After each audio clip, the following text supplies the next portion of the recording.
Can you switch off? You can never. You can pretend to switch off. You can pretend to play with your kids or watch another sport, but in the back of your mind is always that relegation, that threat of relegation. So you can try, but you can never fully switch off. What about West Ham? I'd be disappointed. I mean, the injuries are a big blow to them. But they've got a chance next week against Chelsea. If they can beat Chelsea, they stay in there. Do you think they can beat Chelsea? Well, we'll have to wait and see. We'll have to wait and see, of We'll course. have to wait and see. Who knows in this Premier League anymore? So, if we're saying Newcastle pretty much safe, West Ham, will they finish in the top 4? I want a yes or no. No. No. No? No. OK. I think Liverpool and Chelsea are just that much stronger. We'll have to wait and see. Well, just to update... You're making a habit of this, coming off the bench and scoring important goals. I mean, I'm happy to help the team, you know, again. I mean, I thought the boys played well, and we sat a bit deep in the second half, and I thought they came on to us, so I was happy to come on and score the winner. I think it was your second touch. You'd had one before, but is that your best second touch, best involvement coming off the bench? I mean, the first touch was a bit rusty. Sitting on the bench for 70 minutes can get rusty, but I was happy. I was working on my heading, so I was happy it paid off today. Yeah, second touch definitely wasn't rusty. And it has been a change in formation over the last 3 games. Is that the big difference to this sort of upturn in form? I mean, you can see the way they were playing, you know. We're getting involved in the game way more than we was before, you know. We're controlling games more, we're having more opportunities, and I think, like today, we showed what we can do, you know. I think if we continue to do this, we'll be safe for sure. You've not been at the club that long, but what else has changed to bring what seems to be a real collective effort to the squad right now? I mean, everyone's buying into what the manager wants to do, you know. Everyone's trying to play their part and everyone's pushing each other, whether you're on the bench, whether you're not in the squad or whether you're on the pitch, you know, you have to push each other, and that's what we're trying to do. I feel like collectively we've grown. Through the hard times, we decided that we have to stick together, you know, and that's what we're trying to do now. A massive 3 points yet again. Do you feel you're safe, or is it dangerous to start thinking that? I mean, we're taking every game as it comes, you know, game by game. We want to keep on pushing, you know, keep on getting 3 points, keep on being involved in games. And hopefully, if we play like that, I feel like we'll be safe. All the best. Cheers. Thanks. Thank you. Smiles all round for Joe Willock, and a big moment for him to earn his team 3 points, and a crucial 3 points at that. So, West Ham down to 10 men going into the second half. We knew it was a mountain to climb, but they showed some fight, grit and determination. Absolutely, and we did say, could there be a comeback? We've seen so many comebacks this year. And you can see here, Bowen picking the ball up. There's no pressure on him, so he whips in a really good cross. And Diop gets the header in. Perhaps the keeper can do a little bit better. But look at the centre-halves, Newcastle. In the end, it just leaves one of them with two players, look, to mark. And Bowen's got a lot of time to pick the cross out. It's a really good cross, but there's no pressure on the ball. The centre-halves are split, the 3 centre-halves are split, free header, and they're back in the game, West Ham. Diop making up for the own goal as well in the first half. But then came the penalty incident. This is a handball on Kieran Clark. What did you think, Andros, when you saw this? By the letter of the law, it has to be a penalty because his arm's above his head. But for me, when you jump, you have to use your arms. Both his arms are up in the air because he's still in a jumping motion. There's nowhere for his arms to go. Souček is right there. His arms can't come back down. In a way, the ball's hit his arm. He hasn't made a movement. His arms has not made a movement to the ball. His arms is there. Both his arms are up in the air because he's still in a jumping motion. There's nowhere for his arms to go. Souček is right there. His arms can't come back down. In a way, the ball's hit his arm. He hasn't made a movement. His arms has not made a movement to the ball. His arms is there because he's jumping. He's in a jumping motion, so his arms are above his head. Similar to Souček. Yeah, exactly. Arms are above his head. And how can you jump without putting your hands up? You can't. And myself and Alan spoke before the game about you need footballing people in that with the VAR guys to make that decision, to see that. They'll see that straight away. Listen, it's nowhere for his arms to go. No penalty. Move on. But we had this game after game, and luckily for Newcastle's sake, it didn't take any points away from them. Is it a penalty? I'll leave it up to Andros. Let me tell you. Listen, I think his arm's gone up, his leverage has gone up.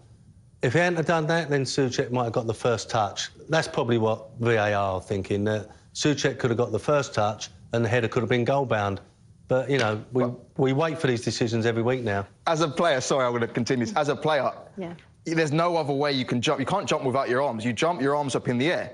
He's not moved his arms to the ball. As he's jumped, the ball's come in and his arms are still above his head from the jump. Yeah. So for me, you have to take that into consideration. For me, it's not a penalty. Yeah, I can imagine for the players, especially for you, because you can hear it in my voice. It's frustrating. I know. We could talk about this forever, but let's talk about West Ham, because at that moment, did you think they'd come back to win it? Yes. Well, not so much win it, but they were back. And it was a consequence on Newcastle being 2 up, such a massive game, not quite knowing what to do in the second half. And like the first, they sat back and invited pressure and paid the price. Whenever they counter-attacked, when it was 2-0, it fizzled out and nothing really happened. And they gave West Ham the advantage. And at 2-0, I thought at least West Ham will be good for a draw. Yeah, listening to the commentary, Jim Beglin actually said that West Ham will be proud of that performance and at least they can walk away knowing they gave that fight. Do you think they'll reflect on it in that way? At this stage of the season, when you've got a winnable game in their eyes, you've got Chelsea next, needing a win, I don't think they can see it that way. You can't take positives. It's a points. Business end of the season, it's all about points, and unfortunately, they lost the 3 points that they would have been looking at and targeting 3 points. Unfortunately, they can't really take much solace from that. So it's 2-2. We thought the fight back was on from West Ham, but then what changed for Newcastle? Well, they obviously were stunned into, you know, pushing forward because they'd been quite negative up until then. But as the ball goes out to Richard, it's a fantastic cross. Take nothing away from the cross. And Willock's got above Johnson. Johnson's not really made a real strong effort. And it was a really good goal in the end. But, you know, as it goes out to Richard, can Soufal get out there a bit quicker? He offers his body to try and stop the cross. It's a great cross. And Willock wants it a little bit more than Johnson.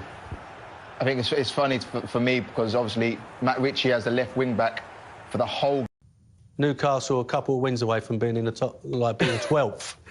you know that what? Would be incredible, wouldn't it? And sometimes you can finish the season strongly, the last 4 or 5 games, and you can jump 4 or 5 positions. So that's what Newcastle will be looking at now. I'm here celebrating Newcastle's winner, and they're only 3 points behind us. I've got to be worried now. Actually, when Callum Wilson was talking in that VT we ran earlier, it was interesting because he said either relegation can break you as a team or it can actually bring you together. And you're seeing this team really coming together when it matters most. It does help that Wilson and St Maximin are back there as well. Yeah, and I've been in dressing rooms. I've been relegated twice with QPR firstly and then Newcastle. And both those times, like Callum spoke about, there becomes divisions in the dressing room. The English lads go to one side and the foreign imports go to another side, and it's not really a great team cohesion. But thankfully, by the sounds of what Callum Wilson's saying, those Newcastle players, some of them went through relegation. They know what they need to do to get out of it, and they're all coming together as a group, and it's showing on the pitch, especially in the last 3 games. What about from West Ham's perspective? Oh, they'll be massively disappointed because, you know, the first 2 goals, mistakes. Terrible mistake from Dawson and Fabianski. The sending off as well. 10 men. I think Moyes will be... The first 2 goals, mistakes. Terrible mistake from Dawson and Fabianski. The sending off as well. 10 men. I think Moyes will be thinking, you know, they had a good go in the second half. But, you know, they've got this Chelsea game coming up now. If disappointment when he gets on the bus is the injuries. You know, they've got 3 or 4 players out, at least. Players that will be starting for the game next week against Chelsea. And you were worried about that at the beginning as well. Yeah. But now it's about how they react, and they do have a tough game next in Chelsea. Yeah, that's what I'm saying. I think that, you know, Chelsea got games to play before that, but they've got a really strong squad, lots of bodies. I think he'd be desperate to get 1 or 2 of the players that are missing. Bryce and Antonio have been the best 2 players, and they're both out at the moment. I know other teams have had to accept injuries, but Creswell as well. Lingard came off. Dawson suspended. Yeah, I think with them missing Antonio and Rice, Lingard's been the one to step up. He's come in, he's kind of been the life and soul of the party now. So to see him walk off with a hamstring injury, that's very worrying for not only David Moyes, but West Ham fans in general. Well, let's now reflect on the first half. And Newcastle really dominated that first half. They were brilliant from the off. Yeah, and St Maximin, man, getting on the ball. Well, we're going to see the first goal here, we yes. Yeah, but once he got on the ball, he was really positive, not just here, but on a couple of occasions. And I like what he does. I said to Andros, he sort of stunned it when he tried to cut it back across Fabianski. And if you see it again, they react to Dawson's miscontrol. He takes Mark Noble on. I don't think Nobles can do anything else. If he challenges and misses it, he's through. So, you know, he has a go to try and win it. The first goal, yes.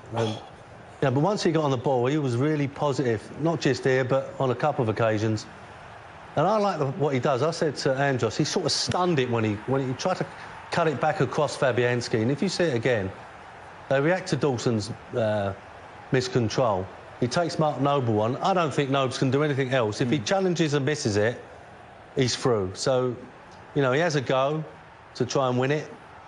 We were saying his only chance of winning that ball was immediately, because he's going to get done for pace, so he had to win it immediately. He didn't. He still defends him well, sends him wide, but like Alan said, it was an unusual but very effective finish from St Maximin. I think it's going straight in.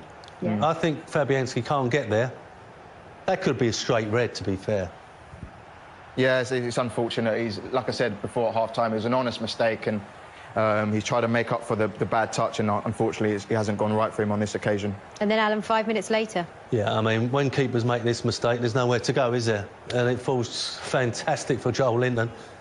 Look at this, yard out, just took it in, and devastating for Fabianski. And he'll be devastated in that dressing room. He'll be apologising to all the boys, but he's had a good season, and he's got no need to feel disappointed or to feel like he's let the boys down, because unfortunately, when you're a goalkeeper, it's just one of those things, and today didn't go his way, but I'm sure he'll bounce back from that for sure. What about from Joe Linton's point of view? Because any goal is something, and, you know, he has struggled this season, and the Newcastle fans have been on him a bit, but he scored his 3rd goal of the season. Yeah, I'd love to take one of those. Like I said at half-time, it's like, at the time, it's a tap-in.